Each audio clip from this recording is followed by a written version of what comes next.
Hashtag the Galactic Empire massacred women. Earth's diplomat responded with Total War Ambassador. Sarah Chun stood at the observation deck of the diplomatic station orbiting Kepler 442b, watching the morning sun cast golden light across the alien landscape below. The Zephyrian homeworld was beautiful in ways Earth could never be. Twin moons hanging in purple skies, crystalline cities that grew like living things from the planet's surface, and floating gardens that defied gravity itself. After 3 years serving as Earth's primary diplomatic representative to the Galactic Confederation, Sarah had learned to appreciate the unique beauty of countless worlds. What she had never learned to appreciate was the casual cruelty that seemed woven into the very fabric of galactic civilization. Ambassador Chun came the melodic voice of her Zephyrian aide, Kethera, the tall, blue-skinned being approached with the graceful movements typical of her species.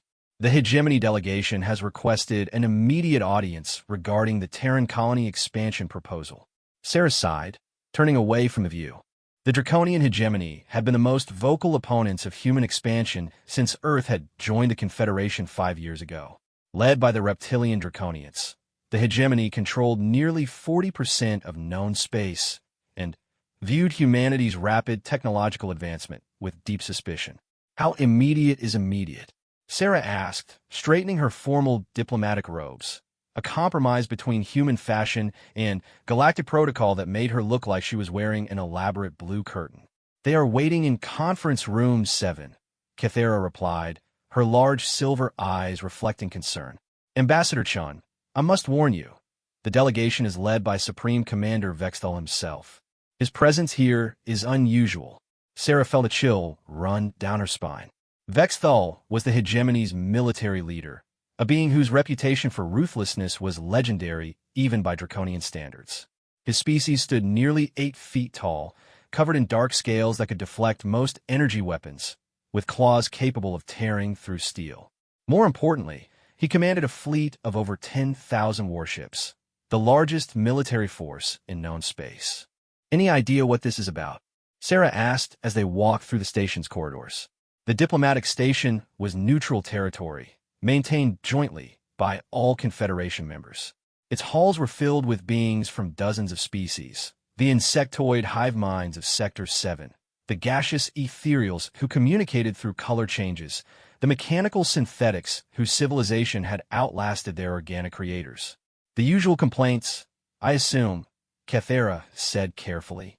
Your species' aggressive expansion, the rapid colonization of uninhabited systems, concerns about human military buildup. Sarah nodded, though she knew the real issue ran deeper. Humanity had been in space for less than a century, yet they had already established colonies on 47 worlds. Their technology, while not the most advanced in the galaxy, was adaptable and efficient. Human ships could travel faster than most species had managed in millennia of development. Human soldiers had proven themselves in the recent Void War against the machine intelligences from the Galactic Rim. But most concerning to the established powers was humanity's approach to warfare itself. While most species had developed highly ritualized forms of conflict, with specific rules, limited objectives, and clear boundaries, humans brought an unsettling intensity to violence. They fought with a totality that made other species uncomfortable. Conference Room 7 was a vast circular chamber with a domed ceiling that displayed a real-time view of local space. Representatives from 12 different species sat around the curved table, but Sarah's attention immediately focused on the massive figure at the head of the room. Supreme Commander Vexthal was even more imposing in person than in the holographic communications she'd seen. His scales were so dark they seemed to absorb light, and his yellow eyes tracked her movement with predatory precision. Ambassador Chun. His voice rumbled through the room's translation system, though she could hear the sibilant undertones of his native speech. How convenient that you could join us. Supreme Commander, Sarah replied with a diplomatic bow. I wasn't expecting the honor of your personal presence. The situation has escalated beyond normal diplomatic channels, Vexthal said, rising to his full height. Other delegates around the table, including several she recognized as allies of humanity, looked distinctly uncomfortable. We are here to discuss the immediate cessation of human expansion and the withdrawal of Terran forces from all disputed territories. Sarah felt her diplomatic training kick in, maintaining a calm expression despite the outrageous demand. I'm afraid I don't understand, Supreme Commander. Earth has followed all established protocols for colonization. Every world we've settled has been officially designated as uninhabited by Confederation surveys. Uninhabited by sentient life, corrected Ambassador HFY Stories of the Silicon Collective, her crystalline form chiming softly as she spoke. But many of these worlds contain valuable resources or strategic positions that other Confederation members had marked for future development. Future development that had not been filed or approved through proper channels, Sarah pointed out. As I understand Confederation law, claims must be officially registered and include a timeline for actual settlement. Vexthal's laugh was like grinding stone. Confederation law. How quickly the newest members learn to hide behind bureaucracy. He activated a holographic display that showed the local galactic arm. Red dots marked human colonies, spreading out from Earth like a growing infection. Look at this expansion, Ambassador. 47 worlds in 50 years.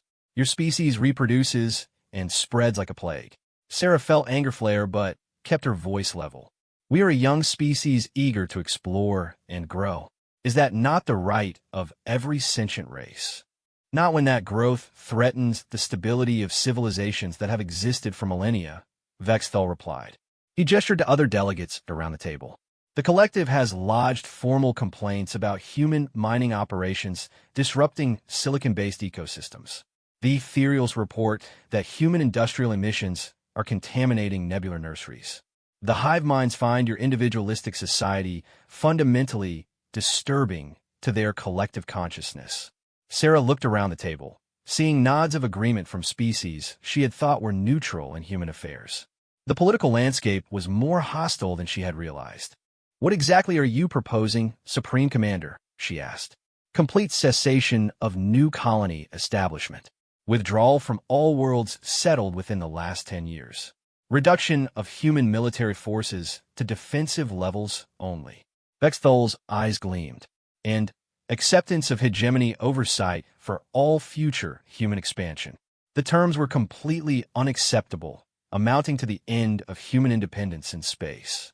Sarah knew that Earth's government would never agree to such restrictions, especially the clause about hegemony oversight. I will, of course, need to consult with my government, she said carefully. These are significant proposals that require careful consideration. You have 72 standard hours, Vexthal said. After that time, the hegemony will consider alternative methods to ensure galactic stability. The threat was barely veiled. Sarah had heard reports of what draconian alternative methods typically involved. Entire civilizations had been known to disappear from the galactic map after opposing hegemony interests. As the meeting broke up, Ambassador HFY Stories approached Sarah privately. The Silicon Collective had been one of humanity's earliest allies, their crystalline technology complementing human engineering in several successful joint ventures. Sarah, HFY Stories said, using the informal address they had developed over years of cooperation. I must speak with you privately. They moved to a smaller conference room, where HFY Stories activated privacy screens that would prevent electronic surveillance. What you witnessed in there, HFY Stories began, her crystal form shifting to deeper blue hues that indicated serious concern, was not a negotiation. It was a declaration. I suspected as much, Sarah replied. Vexthal didn't come here expecting us to agree to his terms. The hegemony has been planning this for months, HFY Stories continued. They have convinced many species that humanity represents an existential threat to galactic order. Your rapid expansion, your military successes, your technological adaptability, it frightens them. Sarah sat down heavily in a chair designed for her human physiology. What aren't you telling me, HFY Stories? The crystalline being's form shifted to darker shades. There are rumors, Sarah, reports that the hegemony has been conducting experiments. What kind of experiments? Biological warfare research, specifically targeting human physiology. HFY Stories' voice dropped to barely above a whisper. They believe they have developed pathogens that affect only human genetics. Sarah felt ice in her veins. Biological warfare was theoretically banned by Confederation law, but enforcement was difficult across such vast distances. if the hegemony had developed species-specific bioweapons. How reliable are these rumors? She asked. Reliable enough that I am risking my position by telling you, THYSSEC replied. Sarah, you must get this information to your government immediately. I fear Vexthal's 72-hour deadline is not about giving you time to consider his proposal. Then what is it about? Deployment time, THYSSEC said grimly. I believe hegemony forces are already moving against human colonies. The ultimatum is meant to distract your government while the first strikes are launched. Sarah stood immediately, her diplomatic training warring with urgent necessity. I need to contact Earth Command immediately. Use my private quantum communicator, THYSSEC said, producing a crystal device. It cannot be monitored by station security. As Sarah activated the device, she thought about the beautiful alien worlds she had visited, the genuine friendships she had formed with beings across the galaxy, the hope she had harbored that humanity could find its place among the stars through diplomacy and cooperation. The face that appeared in the hologram was Admiral Marcus Webb, head of Earth Space Defense Command. His grizzled features were already grim before she spoke. Admiral, she began, I have critical intelligence about an imminent threat to human colonies. Sarah, thank God you called, Webb interrupted. We've lost contact with 3 colonies in the last 6 hours. The last transmission from New Geneva mentioned unidentified ships entering their system. Sarah felt the world shift around her. It was already beginning. Admiral, I have reason to believe this is a coordinated hegemony assault using biological weapons specifically designed to target humans. Webb's expression darkened further. How certain are you of this intelligence? Certain enough to risk my career and possibly my life transmitting it, Sarah replied. Understood. Sarah, I'm ordering immediate evacuation of all diplomatic personnel from Confederation space. This situation is about to become very hot. Admiral, with respect, I think I can do more good here. If there's any chance of preventing this from escalating, negative, Webb, cut her off. Sarah, what I'm about to tell you is classified at the highest levels. We've been tracking hegemony fleet movements for weeks.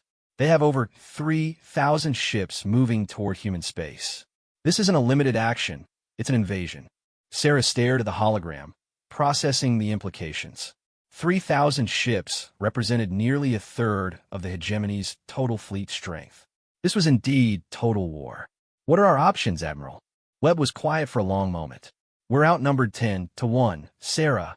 Our only advantage is that human ships are faster and our crews are better trained for extended combat operations. But against those odds, there's something else, isn't there? Sarah asked, reading his expression. The President has authorized implementation of the Damocles Protocol, Webb said quietly. Sarah felt her blood run cold. The Damocles Protocol was Earth's ultimate contingency plan, a strategy so devastating that its very existence was known only to a handful of people. She didn't know the details, but she knew it involved weapons and tactics that would fundamentally change the nature of warfare in the galaxy. Admiral, surely there must be some diplomatic solution. Sarah, Webb interrupted gently. I've just received word that the colony ship New Horizons was destroyed 3 hours ago.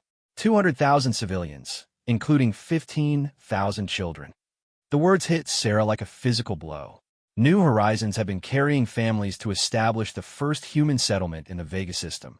Teachers, engineers, farmers, children excited about seeing their new home among the stars. We're past diplomacy now, Webb continued. The hegemony has chosen to make this a war of extermination. Humanity will respond accordingly. As the transmission ended, Sarah remained staring at the blank hologram projector. Around her, the diplomatic station continued its peaceful routine.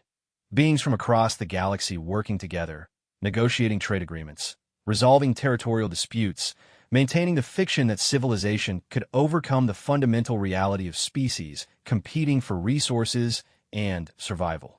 She thought about the children aboard New Horizons, their excited chatter about their new world silenced forever by draconian plasma cannons. She thought about the colonies that were probably under attack at this very moment. Human settlers who had believed that joining the Galactic Confederation meant they could build peaceful lives among the stars. And she thought about Supreme Commander Vexthal, sitting in his command ship somewhere in space, probably congratulating himself on eliminating what he saw as a threat to galactic stability. He had no idea what he had just unleashed. Sarah looked out the viewport at the peaceful alien landscape below, knowing that this might be the last time she would see such beauty for a very long time. Humanity was about to remind the galaxy why Earth species had crawled out of caves and conquered an entire world despite being smaller and weaker than most predators they faced. They were about to learn what total war actually meant when waged by a species that had spent its entire evolutionary history perfecting the art of killing. Hashtag the Galactic Empire massacred women. Earth's Diplomat responded with total war. Part 2 Captain Elena Vasquez received the priority transmission while her destroyer, the UES Retribution, was patrolling the outer system of Proxima Centauri. The message was brief, encoded with the highest security protocols Earth Command possessed, and it changed everything she thought she knew about humanity's place in the galaxy. "All stop," she ordered, her voice cutting through the quiet efficiency of the bridge. "Communications, establish quantum link with Earth Command. Tactical, I want a full sweep of local space. If there's so much as a piece of debris larger than a pebble within 50 million kilometers, I want to know about it." The bridge crew of the Retribution moved with practiced precision. Elena had commanded this ship for 3 years, and her crew had seen action against pirates, rogue AI constructs, and the occasional territorial dispute with minor alien powers. But nothing had prepared them for what was coming. "Captain," reported Lieutenant Commander Sarah Kim from the tactical station, "long-range sensors are detecting multiple hyperspace signatures at the edge of the system. Configuration matches hegemony battle cruisers." Elena felt her stomach tighten. The hegemony rarely sent anything smaller than a full battle group when they meant business, and battle cruisers were their primary ship of the line. Each one was 3 times the size of Elena's destroyer and carried enough firepower to level a small moon. "How many signatures, Kim?" 15 confirmed, Captain. "Possibly more masked behind the sensor shadows." Elena's mind raced through tactical possibilities. 15 battle cruisers represented enough firepower to conquer most human colonies single-handedly. But Proxima Centauri was one of humanity's most heavily defended systems, home to nearly 50 million people across 3 planets and dozens of orbital installations. "Communications, what's our status with Earth Command?" "Quantum link established, Captain," reported Ensign Shun from the communication station. "Admiral Webb is standing by." Elena's command screen flickered to life, showing the weathered face of Admiral Marcus Webb. Behind him, she could see the organized chaos of Earth's primary military command center. Officers rushing between stations, holographic displays showing fleet positions across human space, the unmistakable atmosphere of a military force preparing for war. "Captain Vasquez," Webb began without preamble, "what's your tactical situation?" 15 hegemony battle cruisers entering the system, Admiral. They're maintaining formation just outside the hyperspace limit. "Understood. Captain, I'm about to give you information that will fundamentally change how you conduct this engagement. Are your bridge crew cleared for Damocles level classification?" Elena felt a chill run through her. Damocles level clearance was reserved for humanity's most sensitive military secrets, technologies, and strategies that most people didn't even know existed. "All bridge crew are cleared for classified operations, Admiral." "Good. Captain, as of 1800 hours Earth Standard Time, humanity is at war with the Draconian hegemony and their allied species. They have attacked 17 human colonies using biological weapons specifically engineered to target human genetics. Casualties are estimated in the millions." Elena felt the air leave her lungs. The bridge crew around her had gone completely silent, absorbing the magnitude of what they had just learned. "Captain," Admiral Webb continued, "you are hereby authorized to implement Damocles Protocol 7. Your ship has been equipped with classified weapons systems that you will need for the engagement ahead." "Admiral," Elena said carefully, "I'm not aware of any classified weapons aboard my ship." Webb's expression was grim. "Computer, authorize Captain Vasquez for Damocles 7 revelation. Authentication, Web Alpha 779. Elena's command console immediately lit up with new displays she had never seen before. Weapons systems that didn't appear on any schematic she knew. Power readings that seemed impossible for a ship the size of the Retribution. Most disturbing of all, ammunition counts for weapons that weren't supposed to exist. What am I looking at, Admiral? Captain, every human military vessel constructed in the last 5 years has been equipped with hidden weapon systems. We've been preparing for this possibility since we first encountered the hegemony.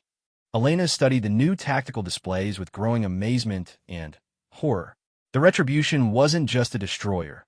It was a weapons platform more advanced than anything in the known galaxy. Hidden behind false bulkheads and disguised as standard ship systems were particle beam arrays, quantum torpedoes, and something called a probability disruptor that she didn't even begin to understand. Admiral, how is this level of technology possible? Captain, humanity spent 40,000 years learning to kill each other with increasing efficiency. When we reached the stars, we didn't abandon that knowledge. We refined it. Every human ship, every weapon, every defense system has been designed with one principle in mind. If we ever have to fight for our species' survival, we will win. The tactical display updated, showing the hegemony ships beginning to move toward the inner system. Elena could see their formation, a classic draconian attack pattern designed to overwhelm defensive positions through superior firepower and numbers. Captain, Lieutenant Commander Kim reported, the hegemony ships are accelerating toward Proxima Prime. Estimated time to weapons range of the planet, 47 minutes. Elena looked at her crew, young officers who had joined Earth Space Navy to explore the galaxy and protect human colonies. They were about to learn that their real job was something far more deadly. Admiral, what are my orders? Destroy them, Captain. All of them. Leave no survivors who might report back to the hegemony what they've seen. Elena felt a moment of hesitation. She had been trained as a military officer, but the idea of deliberately killing beings who might surrender seemed to violate everything she had learned about civilized warfare. Admiral, what about prisoners? Surrender protocols? Webb's expression hardened. Captain, the hegemony used biological weapons against civilian populations. They targeted women and children specifically because human females and young have less robust immune systems. They wanted to maximize suffering and terror. Elena felt something cold settle in her chest. The rules of civilized warfare applied to civilized opponents. What the Admiral was describing wasn't warfare, it was genocide. Understood, Admiral. Retribution out. Elena turned to face her bridge crew, seeing her own grim determination reflected in their faces. Lieutenant Commander Kim had lost family in the colonial expansion, a sister and 2 nephews living on New Geneva. Ensign Shin's parents had emigrated to the Vega colonies just last year. This wasn't just military duty anymore, it was personal. All hands, this is the captain, Elena announced over the ship's communication system. As of now, humanity is at war with the draconian hegemony. They have attacked our colonies using biological weapons targeting our civilians. Our mission is to defend this system and eliminate the enemy force approaching Proxima Prime. She paused, choosing her words carefully. You're about to discover that our ship has capabilities you weren't aware of. Trust your training, follow orders, and remember that we're fighting for the survival of our species. Bridge out. Elena activated the new weapon systems, feeling the ship's power readings surge as reactors she didn't know existed came online. The Retribution was transforming around her, revealing its true nature as one of the most advanced warships ever constructed. Kim, target the lead battle cruiser. Let's see what these new weapons can do. Aye, Captain. Quantum torpedo locked on target. Particle beam arrays charging. Elena watched the tactical display as the hegemony ships continued their approach. They were maintaining their standard formation, apparently confident that their superior numbers and firepower would ensure an easy victory. They had no way of knowing that they were flying into a trap 5 years in the making. Fire, Elena ordered. The quantum torpedo was invisible to conventional sensors, traveling through folded space to appear directly next to its target. The hegemony battle cruiser simply ceased to exist, its matter converted instantly into pure energy that lit up local space like a miniature star. The remaining 14 ships immediately broke formation, their commanders presumably trying to understand what had just destroyed their flagship. Elena didn't give them time to figure it out. Kim, continuous fire on all targets. Use the particle beams for the smaller ships. The next few minutes were unlike any space battle in recorded galactic history. The Retribution moved through the hegemony formation like a shark among minnows, its weapons systems operating with efficiency that would have seemed impossible just hours before. Draconian battlecruisers that had dominated space lanes for centuries were destroyed so quickly their crews didn't have time to send distress signals. "Captain," reported Ensign Shun, "we're receiving surrender requests from 3 remaining ships." Elena remembered Admiral Webb's orders about survivors. She also thought about the millions of human civilians who had died from hegemony biological weapons, children who had never had the chance to surrender. "Ignore their transmissions," she ordered. "Continue firing until all targets are destroyed." Elena stared at the tactical display, showing empty space where 15 of the galaxy's most powerful warships had been just minutes before. The Retribution had emerged from the engagement without a scratch, its revolutionary weapon systems having made the battle completely one-sided. "Communications, signal Proxima Prime that the system is secure. Then, establish contact with any other human ships in local space. I want to coordinate with system defense forces for whatever comes next." As her crew worked to re-establish normal operations, Elena found herself thinking about the implications of what had just happened. Humanity had just demonstrated military capabilities that surpassed anything the galaxy had seen. The secret was out now. Earth's species weren't the peaceful explorers they had pretended to be. Her contemplation was interrupted by an urgent communication from the surface of Proxima Prime. The face that appeared on her screen was Colonel James Morrison, commander of the planet's defense forces. "Captain Vasquez, we just monitored your engagement. What the hell kind of weapons are you carrying up there?" "Classified weapons, Colonel. Apparently humanity's been preparing for this war for longer than any of us knew." Morrison's expression was grim. "Captain, I'm receiving reports from across human space. The hegemony attack is massive. They've hit 37 colonies simultaneously. But something strange is happening." "What do you mean?" "Our ships are winning, Captain. Everywhere the hegemony has attacked, human forces are not just defending. They're completely destroying the enemy fleets. It's like our entire military was designed specifically to fight this war." Elena nodded slowly. "Colonel, I think that's exactly what happened. How are we doing in terms of casualties?" Morrison's face darkened. "That's the bad news, Captain. The biological weapons were effective. Preliminary reports suggest casualty rates of 60 to 70% on attack colonies. They targeted population centers first." Elena felt rage building in her chest. 60 to 70% casualties meant millions of dead civilians.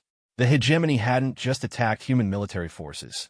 They had deliberately targeted families, children, anyone they could reach with their engineered plagues. "Colonel, what's the status of our response?" "That's classified above my level, Captain. But I will say this. Admiral Webb has authorized something called the Total War Protocol. Every human ship in space is being recalled to Earth for what they're calling the largest military operation in human history." Elena understood. Humanity was no longer playing defense.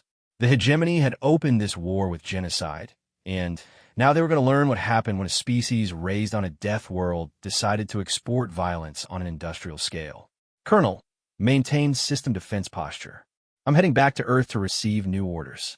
As the Retribution turned toward the hyperspace jump point, Elena reflected on how completely everything had changed in the span of a few hours. This morning, she had been the captain of a destroyer assigned to routine patrol duties. Now she was a veteran of humanity's first engagement in what promised to be the most devastating war the galaxy had ever seen. The hegemony had made one fatal miscalculation. They had assumed that because humans were relatively new to space, they would fight like other civilized species, with restraint, following established rules, limiting their objectives to reasonable political goals. They were about to discover that Earth species had never been civilized in the way other races understood the term. Humans had spent their entire evolutionary history in a constant state of warfare, competition, and survival against overwhelming odds. They had developed technologies, tactics, and, most importantly, a mentality that made them uniquely suited for total war. The galaxy was about to learn why Earth was called a death world, and why its children had conquered it despite being among the weakest predators it produced.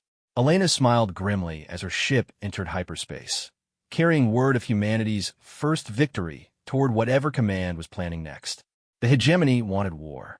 Now, they were going to get more of it than they had ever imagined possible. Hashtag the Galactic Empire massacred women. Earth's Diplomat responded with total war. Part 3. General Harrison Cross stood in the command center buried 3 kilometers beneath the Rocky Mountains, watching holographic displays that showed the greatest military mobilization in human history. Above him, the surface of Earth bustled with activity as shipyards that had operated at normal capacity for decades suddenly revealed their true purpose. Not just building exploration vessels and cargo haulers, but producing weapons of war at a scale that would have seemed impossible just days before. General, called out Colonel Martinez from the intelligence station, we have confirmed reports from 39 colonial attacks. The pattern is consistent. Biological weapons deployed against civilian populations first, followed by conventional assault on military installations. Harrison nodded grimly. The reports have been filtering in for 18 hours now, each one confirming what Earth's leadership had feared since first contact with the hegemony 5 years ago. This wasn't a territorial dispute or a political disagreement. It was an attempted genocide. Casualty estimates?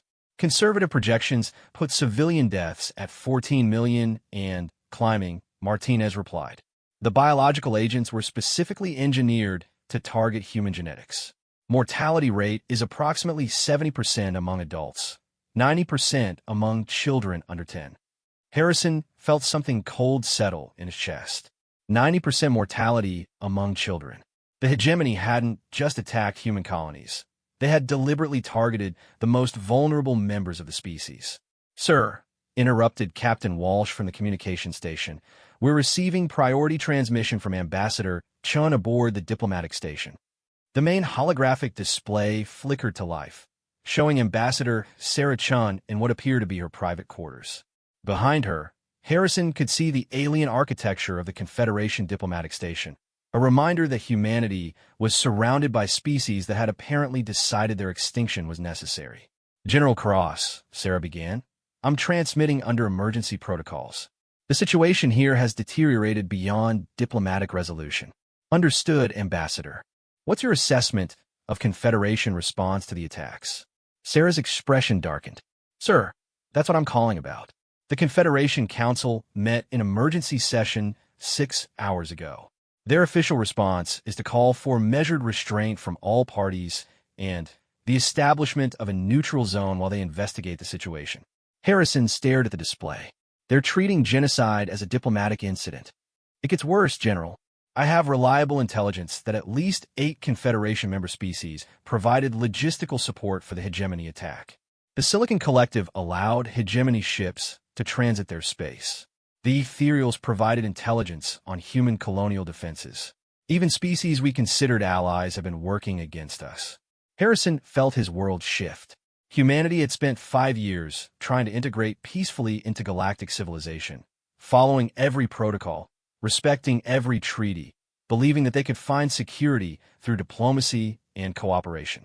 Instead, they had been surrounded by enemies who were simply waiting for the right moment to strike. Ambassador, how many species are we actually fighting?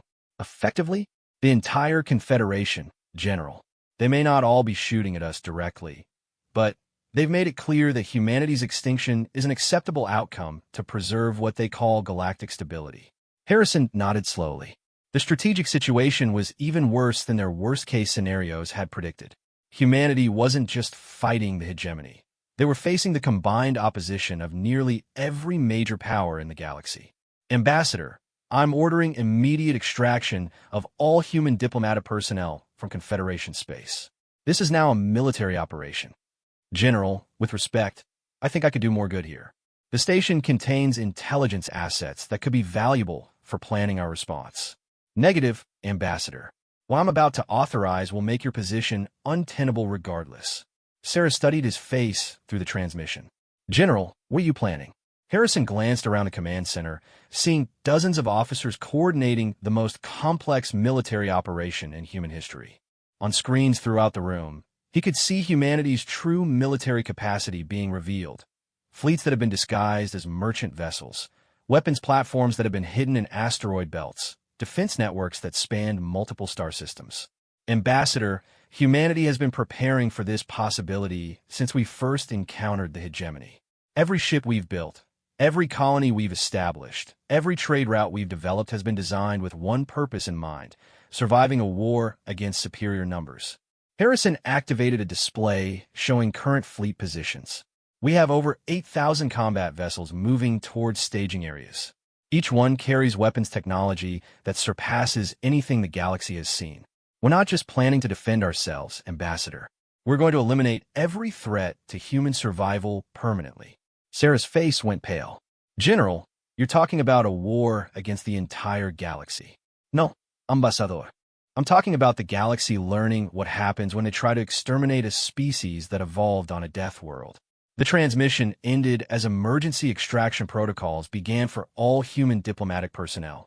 Harrison turned his attention back to the tactical displays, where the full scope of humanity's response was becoming clear. Colonel Martinez, status on Operation Prometheus?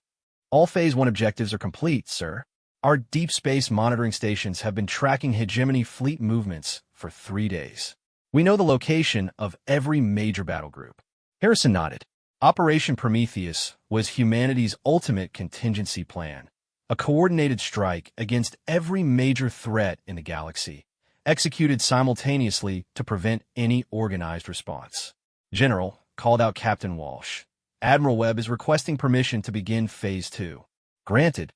Signal all fleet commanders. Prometheus is now active. Across human space, ships that have been disguised as freighters and passenger vessels revealed their true nature. Hidden weapons systems came online. Crews that had trained in secret for years took their positions at stations that officially didn't exist.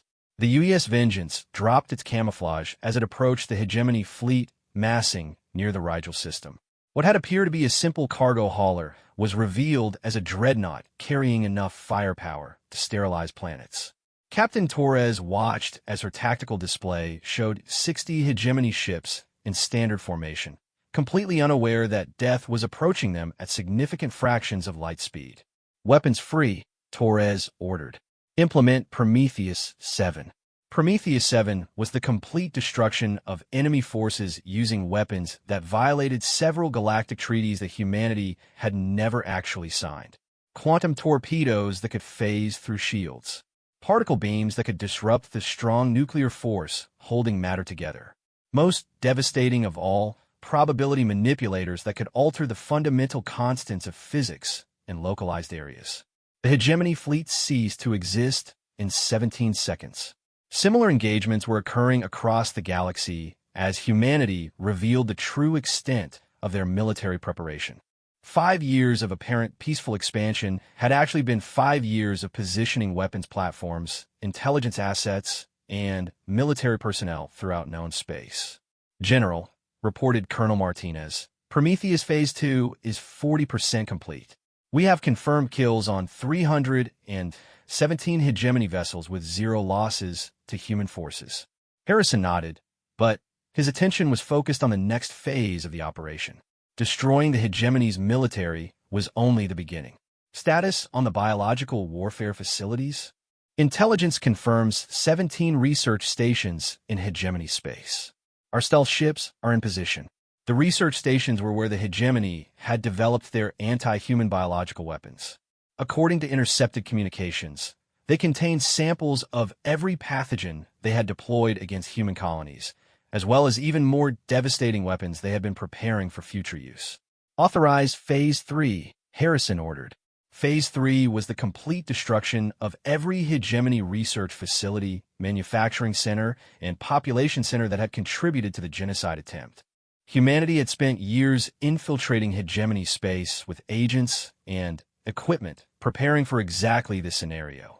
The draconian homeworld was heavily defended by orbital platforms and planetary shield generators that had never been penetrated in 3,000 years of warfare. They were designed to withstand conventional attacks from any known weapons technology. They were not designed to withstand humans who had decided that an entire species needed to cease existing. Commander Sarah Kim piloted her stealth ship through the inner system of Draconis, invisible to every sensor the hegemony possessed. Her mission was simple in concept and devastating in execution. Plant quantum destabilizers at key points in the planet's crust, then trigger a controlled tectonic collapse. The planet would destroy itself, and every being on the surface would die in what would appear to be a natural disaster.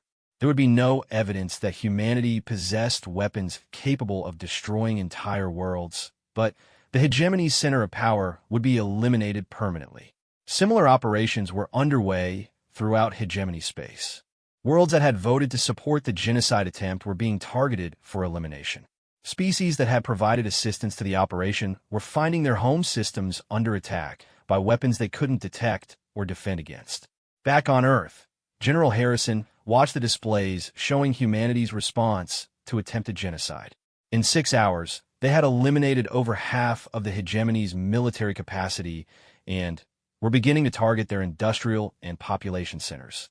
"Sir," reported Captain Walsh, "we're receiving surrender requests from 14 different species, including 3 that participated in the initial attack." Harrison studied the communications, noting the tone of panic and desperation. Species that had existed for millennia were suddenly facing the very real possibility of extinction at the hands of newcomers they had dismissed as primitive. "Standard response to all surrender requests," Harrison ordered. "Unconditional surrender with full reparations for damages to human colonies. Any species that refuses will be classified as an ongoing threat to human survival." "Sir, what does classification as an ongoing threat entail?" Harrison looked at the tactical displays showing human ships moving toward targets throughout the galaxy. "Complete elimination, Captain. We're not fighting for territory or resources anymore. We're fighting for the right to exist, and anyone who threatens that right will be removed from the equation permanently." The true scope of humanity's response was becoming clear to the galaxy. This wasn't a conventional war with limited objectives and negotiated settlements. Humans were treating the genocide attempt as an existential threat requiring total victory. Species that had dominated space lanes for thousands of years were discovering that their fleets could be destroyed without warning by weapons they couldn't understand. Worlds that had never known conquest were learning that their planetary defenses were useless against enemies who could manipulate the fundamental forces of reality. "General," called out Colonel Martinez, "long-range sensors are detecting massive fleet movements throughout the galaxy. It appears every major species is mobilizing their military forces." Harrison nodded. He had expected this response. The galaxy's established powers were finally realizing that humanity represented a genuine threat to their continued dominance. "How many ships are we looking at?" Conservative estimates put the combined fleet strength at over 50,000 vessels, sir. They're forming a unified command structure to coordinate response to our operations. Harrison smiled grimly. 50,000 ships represented nearly the entire military capacity of galactic civilization. If they were committing everything to this fight, it meant they understood that this war would determine the future balance of power in the galaxy. "Signal all human commanders," Harrison ordered. Phase 4 is now authorized. Phase 4 was the implementation of humanity's most devastating weapons, technologies that had been developed in secret and had never been tested in actual combat. Weapons that could destroy star systems, disrupt hyperspace travel across entire sectors, and manipulate time itself in localized areas. The galaxy had chosen to make this a war of extermination. Now they were going to learn why that was the worst possible decision they could have made when fighting a species that had evolved specifically to survive against impossible odds. Harrison thought about the 14 million human civilians who had died in the initial attacks. Teachers, farmers, children, families who had simply wanted to build new lives among the stars. They had died because other species considered human expansion to be threatening to galactic stability. Now the galaxy was going to discover what actual instability looked like when unleashed by a species that had mastered violence as an art form. The war was just beginning, and humanity was going to win it no matter what the cost to anyone else involved. Hashtag the Galactic Empire massacred women. Earth's Diplomat responded with total war. Part 4 Admiral Marcus Webb stood on the bridge of the UES Determination, humanity's first and most advanced dreadnought, watching the final preparations for Operation Nemesis. Around him, the combined human fleet stretched across space. 8,000 ships of war that represented every advancement in military technology that Earth's species had achieved since reaching the stars.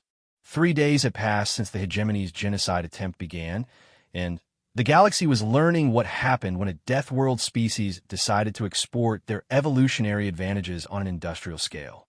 Entire hegemony fleets had been eliminated without managing to destroy a single human vessel.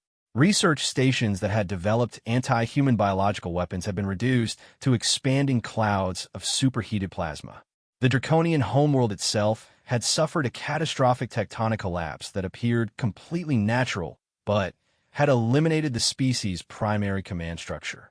Now, 50,000 ships representing every major civilization in the galaxy were approaching humanity's position near the Centauri cluster, intent on ending what they saw as a threat to galactic order before it could spread further.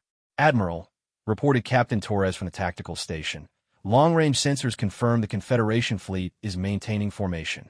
Estimated time to weapons range, 4 hours, 17 minutes. Webb nodded, studying the massive display that showed the approaching armada. Every species that had contributed to humanity's attempted extinction was represented. The reptilian draconians with their massive battle cruisers, the insectoid hive minds with their swarm vessels, the crystalline silicon collective with their energy projection ships, even the gaseous ethereals with their exotic matter manipulators. "Admiral," called out Commander Kim from the intelligence station, "we're receiving a transmission from the Confederation flagship. It's from Supreme Commander Vexthal himself."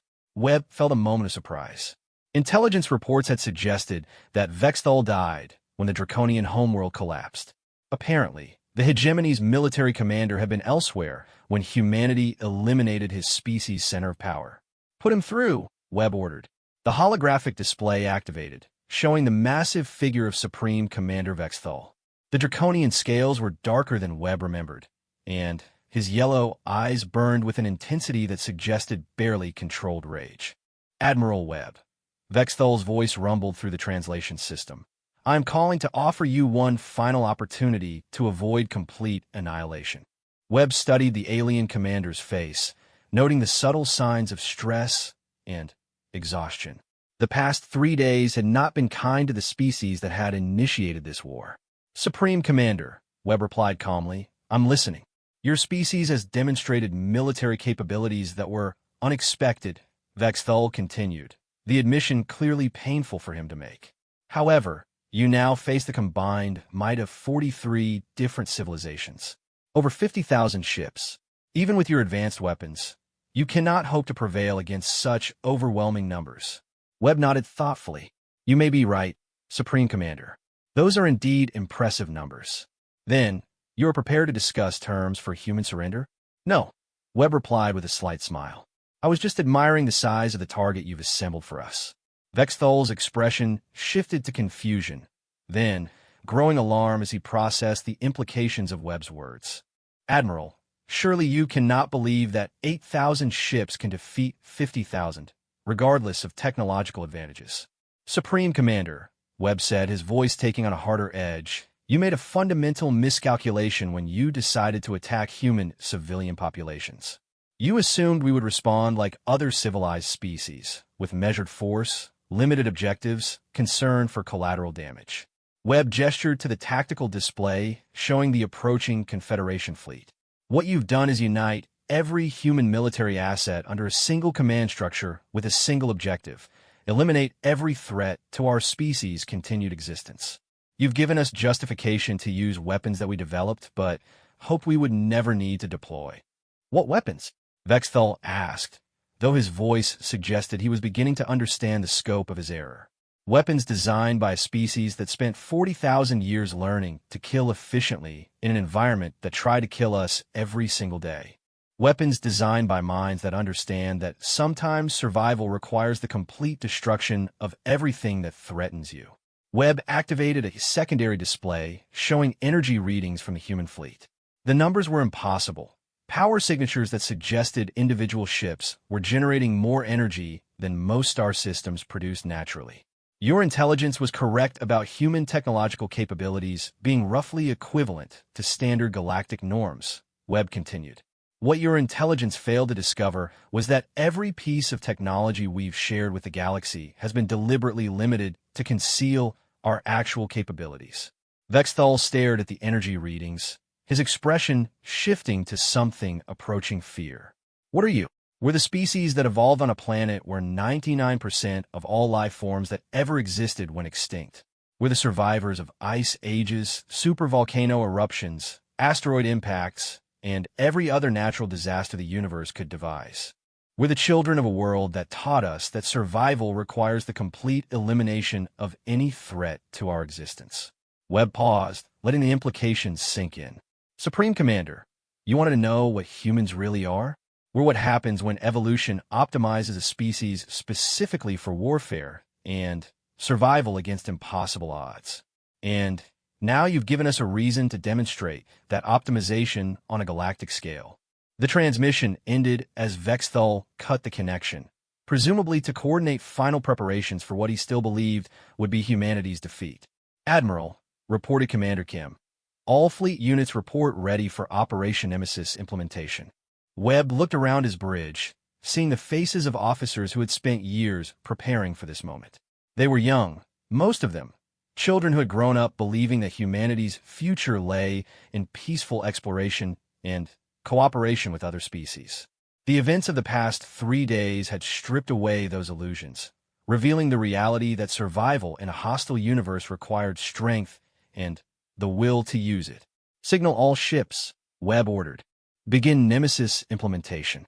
Operation Nemesis was humanity's ultimate expression of their Death World heritage, the simultaneous deployment of every weapon system they had developed, many of which violated the fundamental laws of physics as understood by galactic civilization. The first phase involved probability manipulators, devices that could alter the likelihood of quantum events occurring. Throughout the Confederation fleet, critical systems began experiencing cascading failures as the quantum foundations of matter itself became unstable. Ships that had never suffered mechanical problems found their power cores developing flaws that shouldn't have been possible. The second phase deployed temporal distortion fields that slowed time for enemy vessels while allowing human ships to operate at normal speed. From the Confederation's perspective, human ships seemed to simply vanish, then reappear in impossible positions with weapons already firing. The third phase was the most devastating. Reality anchors that could rewrite the fundamental constants of physics in localized areas. Confederation ships found themselves in regions where the strong nuclear force was insufficient to hold atomic nuclei together, where gravity operated in reverse, where the speed of light was reduced to a crawl. Admiral Webb watched the tactical display as 50,000 ships, the largest military force ever assembled in galactic history, were systematically destroyed by weapons that their crews couldn't comprehend or defend against. Entire battle groups simply ceased to exist as the space around them was transformed into something that couldn't support matter or energy in recognizable forms. Admiral, reported Captain Torres, Confederation casualties are approaching 90%. The remaining ships are attempting to retreat. Webb studied the display, noting the scattered survivors trying desperately to escape the killing field that human space had become. Most were damaged beyond repair, their crews probably dying from radiation exposure or life support failures. Let them go, Webb ordered. Sir, Torres asked, clearly surprised by the order. Let them go, Captain. We want survivors to carry word of what happened here back to their homeworlds. The galaxy needs to understand what happens when they threaten humanity's existence. Webb activated the fleet communication system, his voice reaching every human ship in the battle zone.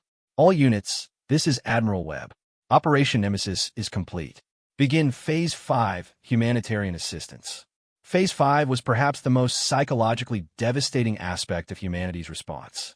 Human ships moved among the wreckage of the Confederation fleet, rescuing survivors, providing medical assistance, and ensuring that as many enemy personnel as possible lived to tell others what they had witnessed. Admiral, called out Commander Kim, we're receiving surrender transmissions from 17 different species. They're requesting immediate ceasefire and negotiation terms. Webb nodded. The survivors would return to their home worlds with stories of human weapons that could rewrite reality itself, of a species that could destroy 50,000 ships without losing a single vessel of their own, of a military force that was so confident in its superiority that it rescued the enemies it had just defeated. Standard response to all surrender requests, Webb ordered. Unconditional surrender with full reparations, and acceptance of human oversight for any future military activities. The terms were harsh, but Webb knew they were necessary. Humanity had tried integration through diplomacy and cooperation. When that failed to provide security, they had been forced to achieve it through the complete destruction of any threat to their continued existence. "Admiral," reported Captain Walsh from Communications, "we're receiving a priority transmission from Earth Command. President Chun wants to speak with you directly." The holographic display showed President Linda Chun, the first human leader to guide their species through an interstellar war. Her expression was grave, but determined. "Admiral Webb, congratulations on the victory. What's our strategic situation?" "Complete, Madam President. We've eliminated approximately 95% of hostile forces. The surviving 5% are requesting surrender terms. Casualties? 0 human military losses. Civilian casualties from the initial biological attacks remain at 14 million. President Chun nodded slowly. 14 million dead civilians. The cost of attempting peaceful integration with a galaxy that had ultimately decided humanity's existence was incompatible with their vision of cosmic order. "Admiral, I'm authorizing Phase 6 of the Nemesis Protocol." Webb felt his expression harden. Phase 6 was the final element of humanity's response. The establishment of Earth as the dominant military power in the galaxy, with the authority and capability to enforce peace through superior firepower. "Understood, Madam President. We'll begin establishment of the new order immediately." Phase 6 involved the deployment of monitoring stations throughout galactic space, manned by human personnel and equipped with weapons systems capable of destroying entire star systems. Any species that attempted to rebuild military capabilities beyond defensive levels would be eliminated before they could become a threat. It was a harsh peace, enforced through overwhelming military superiority and the demonstrated willingness to use it. But it was peace, something the galaxy had proven incapable of maintaining through diplomatic means. "Admiral," called out Commander Kim, "long-range sensors are detecting approaching ships. Configuration identifies them as human diplomatic vessels." Webb smiled grimly. Ambassador Sarah Chun and the other diplomatic personnel were returning to begin the process of establishing humanity's new role in galactic affairs, not as junior partners hoping for acceptance, but as the dominant power ensuring that nothing like the attempted genocide could ever happen again. The galaxy had taught humanity that survival among the stars required strength. Now they were going to learn what happened when a Death World species applied that lesson on a cosmic scale. Webb looked out at the expanding debris field that had once been the largest military force in galactic history, knowing that word of this battle would spread to every inhabited world in known space. The message would be simple and clear. Humanity had tried peace, and when that failed, they had chosen total war. They had won, and now they would dictate the terms under which galactic civilization would be allowed to continue. The age of humanity's integration into galactic society was over. The age of human dominion had begun. #The Galactic Empire massacred women. Earth's Diplomat responded with total war. Part 5. 10 years had passed since the war that galactic historians would eventually call the human ascendancy, though most species referred to it in more fearful terms. The time of silence, the great cleansing, or simply the end of the old age. Ambassador Sarah Chun walked through the corridors of New Geneva Station, humanity's primary administrative center for what was now officially called the Terran Protectorate, watching representatives from 43 different species conduct the business of a galaxy forever changed. The station itself was a marvel of human engineering, built from the wreckage of the Confederation fleet that had been destroyed in the final battle of the war. Where once 50,000 ships had carried the hopes and fears of galactic civilization, now gleaming corridors and advanced laboratories served as a testament to humanity's complete victory and the new order they had imposed. Ambassador Chun came the familiar crystalline voice of T-Troy Sisek, who had served as Sarah's liaison to the Silicon Collective for the past decade. The tall, translucent being approached with the measured movements that had become standard protocol for all non-human interactions with Earth's representatives. "T-Troy Sisek," Sarah replied with genuine warmth. Despite everything that had happened, she had maintained friendships with several alien colleagues who had chosen cooperation over resistance to humanity's new role in galactic affairs. How are the integration protocols proceeding in collective space? Smoothly, as always, Tikosisek replied, her crystalline form shifting to the blue hues that indicated contentment. Silicon Collective World have experienced a 73% reduction in crime rates since the implementation of Terran oversight. Our industrial output has increased by 240% under human management guidelines. Sarah nodded, reviewing the datapad that contained similar reports from across the galaxy.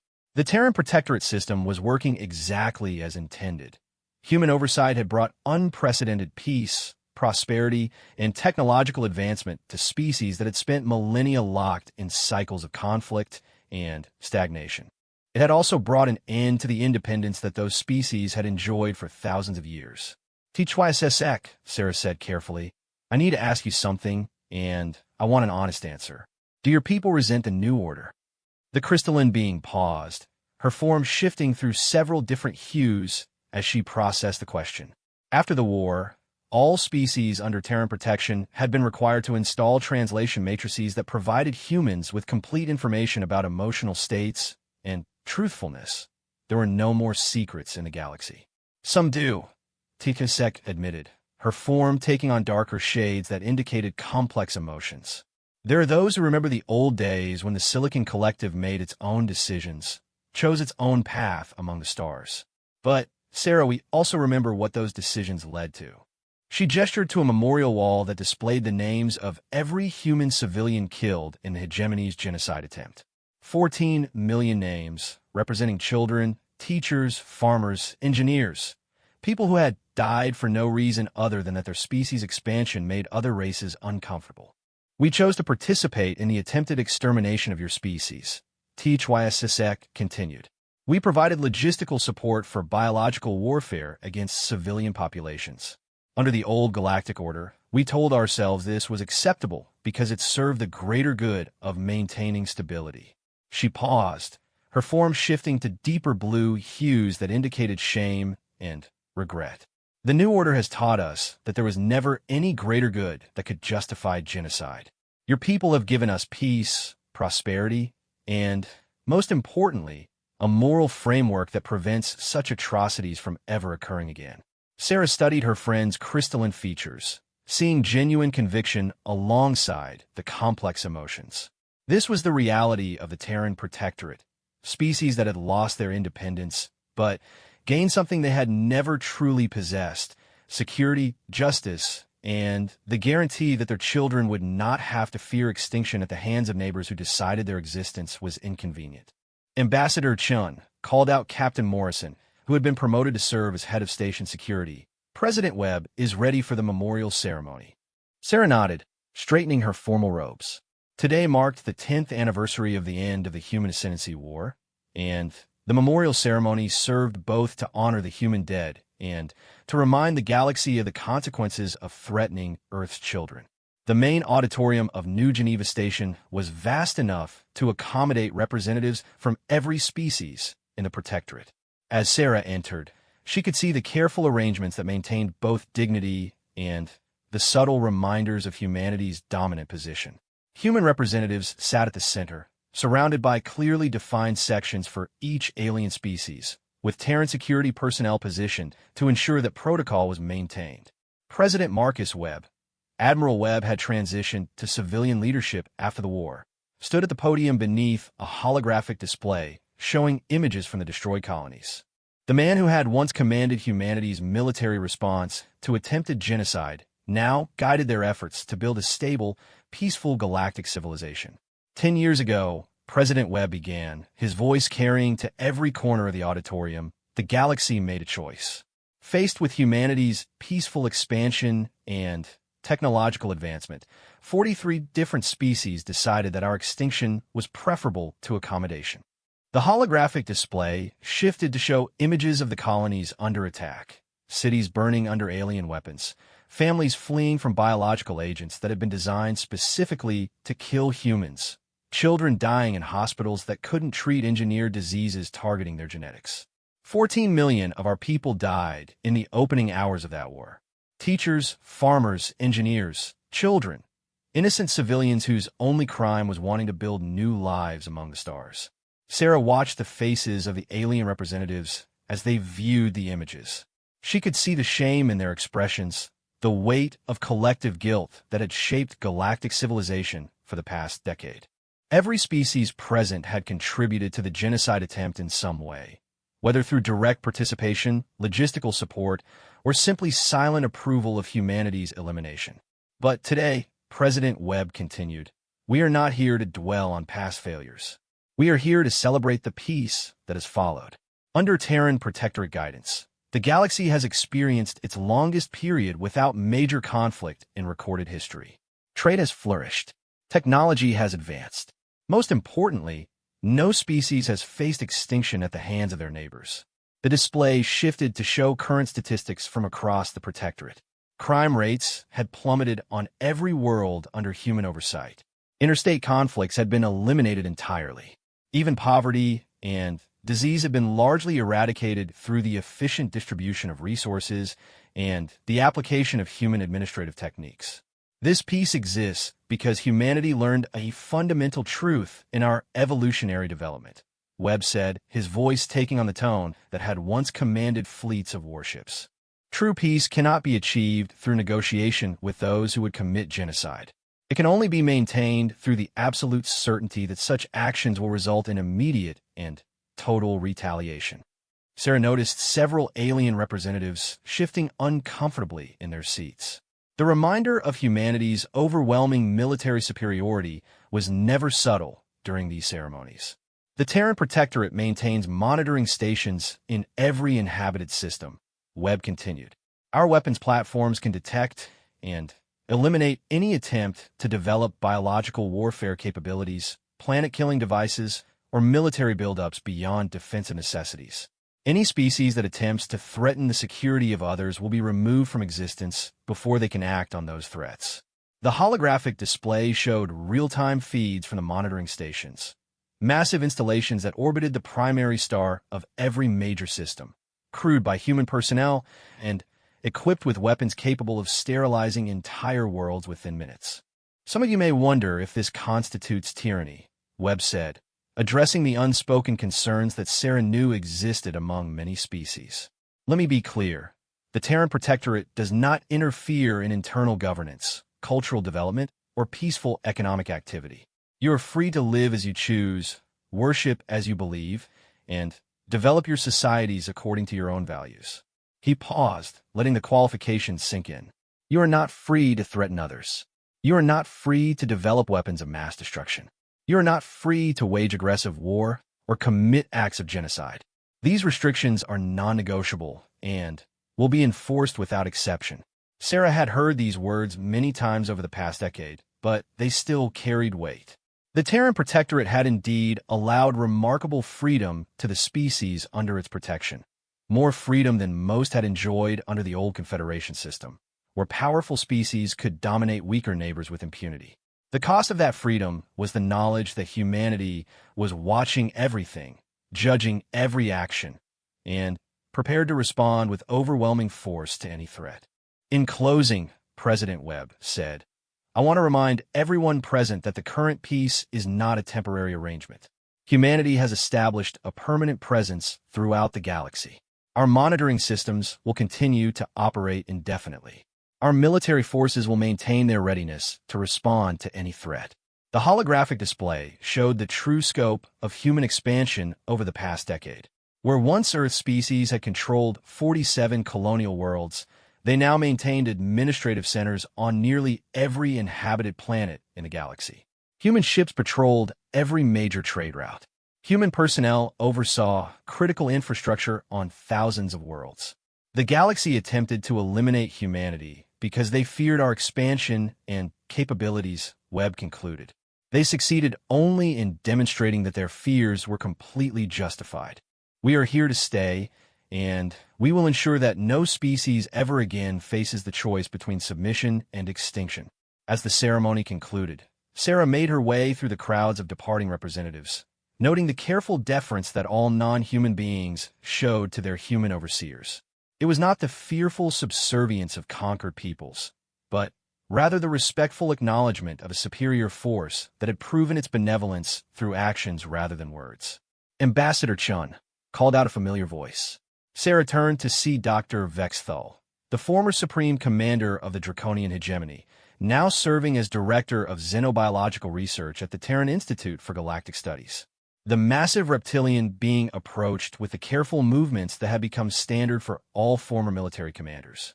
After the war, humanity had given most surviving enemy leaders a choice: contribute their expertise to the betterment of galactic civilization under Terran oversight, or face elimination as ongoing threats to peace. Dr. Vexthal, Sarah replied formally. How are your research projects proceeding? Exceptionally well, the former military commander replied, his voice carrying none of the arrogance she remembered from their pre-war encounters. We have successfully developed vaccines for 17 different biological warfare agents that various species had been developing in secret. The Terran Protectorate's mandate to eliminate such weapons has probably saved millions of lives that would have been lost in future conflicts. Sarah nodded, noting the genuine conviction in his voice. Vexthal had initially resisted human authority, requiring several years of careful education before accepting his new role. Now, he was one of the most effective researchers in the Protectorate, his intimate knowledge of galactic warfare helping to prevent the development of new threats. Dr. Vexthal, Sarah said carefully, do you ever regret the choices that led to the war? The former Supreme Commander paused, his yellow eyes reflecting complex emotions. Every day, he admitted, my species initiated a genocide that killed millions of innocent beings. We destroyed the peaceful order we claimed to be protecting. Most importantly, we forced humanity to reveal capabilities that have forever changed the balance of power in the galaxy. He gestured toward the viewport, showing human ships patrolling the space around the station. Before the war, we told ourselves that humans were dangerous because they expanded too quickly and advanced too rapidly.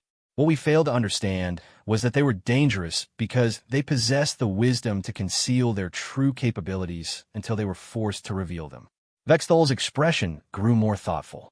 Humanity could have conquered the galaxy at any point after first contact. Their weapons technology was already generations ahead of anything the rest of us possessed. Instead, they tried integration, diplomacy, peaceful coexistence. Only when faced with extinction did they demonstrate their true power. Sarah studied the former enemy commander, seeing genuine respect alongside the regret. The current order exists because humanity learned the most important lesson any species can master, Vexthal continued. Peace cannot be achieved by the weak. It can only be maintained by the strong who choose to exercise restraint until that restraint is no longer possible. As Sarah made her way back to her quarters that evening, she reflected on the conversation and the memorial ceremony. 10 years had passed since humanity's peaceful integration into galactic civilization had ended with attempted genocide and total war. The galaxy that emerged from that conflict was safer, more prosperous, and more peaceful than anything that had existed before. It was also a galaxy where every inhabited world lived under the watchful eyes of a species that had demonstrated their willingness to eliminate any threat to their continued existence. Sarah activated her personal communicator, establishing a connection with Earth. The face that appeared was her successor as Earth's primary ambassador, a young woman named Rebecca Martinez who was preparing to take over Sarah's duties as she transitioned to retirement. Rebecca, Sarah began, how are the transition preparations proceeding? Smoothly, the younger woman replied. I've reviewed all the protocols for managing the Protectorate. It's impressive how much we've accomplished in just 10 years. Sarah nodded, though she felt the weight of complexity that her successor would need to understand. Rebecca, remember that our role isn't just administrative. We're the guardians of a peace that exists only because the galaxy learned what happens when they threaten humanity's existence. The moment we show weakness or uncertainty, someone will test our resolve. Understand, Rebecca replied. The monitoring stations report regular attempts by various species to develop prohibited technologies. Most are probably defensive in nature, but the protocols are clear. Any development of weapons beyond approved levels results in immediate elimination of the responsible parties. Sarah felt a familiar weight in her chest. The Terran Protectorate had brought unprecedented peace to the galaxy, but that peace required constant vigilance and the occasional demonstration of humanity's continued willingness to use overwhelming force. How many eliminations have we conducted this year? Sarah asked. 17 different research facilities, 3 political movements advocating resistance to Terran authority, and 1 species that attempted to develop biological weapons similar to those used against our colonies. Sarah nodded grimly. The Cathari had been a minor species in the Galactic Rim who had apparently decided that humanity's attention was focused elsewhere. They had lasted approximately 4 hours after human intelligence detected their weapons research before their entire civilization was sterilized by automated defense platforms. The galaxy is learning, Sarah observed. Resistance attempts are becoming less frequent and less sophisticated. Yes, Rebecca agreed. Most species seem to be genuinely accepting the new order. The benefits of Terran protection outweigh the costs of lost independence for the vast majority of populations. Those same lights now shone down on a galaxy where such atrocities had become impossible, where peace was maintained not through agreements and treaties that could be broken, but through the absolute certainty that breaking them would result in immediate extinction. It was not the future she had envisioned when she first took up her diplomatic post 15 years ago, but it was a future where human children could grow up among the stars without fear that other species would decide their existence was incompatible with galactic stability. The galaxy had taught humanity that peaceful coexistence required strength. Now, every species in known space lived under the protection and oversight of beings who had mastered that lesson completely. Sarah activated her personal log, recording her final entry as humanity's senior ambassador to galactic civilization. The war that ended human integration into galactic society also ended the possibility of future conflicts on the scale we experienced. The Terran Protectorate has created a lasting peace through the simple expedient of eliminating any species or organization that threatens that peace. Critics call this tyranny. Historians will probably debate the morality of our actions for centuries. But tonight, children of 43 different species will sleep safely, knowing that no one will attempt to exterminate them for political convenience. That knowledge is worth the price we have all paid for it. She closed the log and prepared for retirement, confident that humanity's dominion over the galaxy would continue to ensure peace for generations yet unborn. The species that had crawled out of caves on a death world had finally found their place among the stars, not as junior partners hoping for acceptance, but as the guardians of a cosmic order they had created through overwhelming military superiority and the wisdom to use it judiciously. The galaxy was finally safe because humanity had made it so.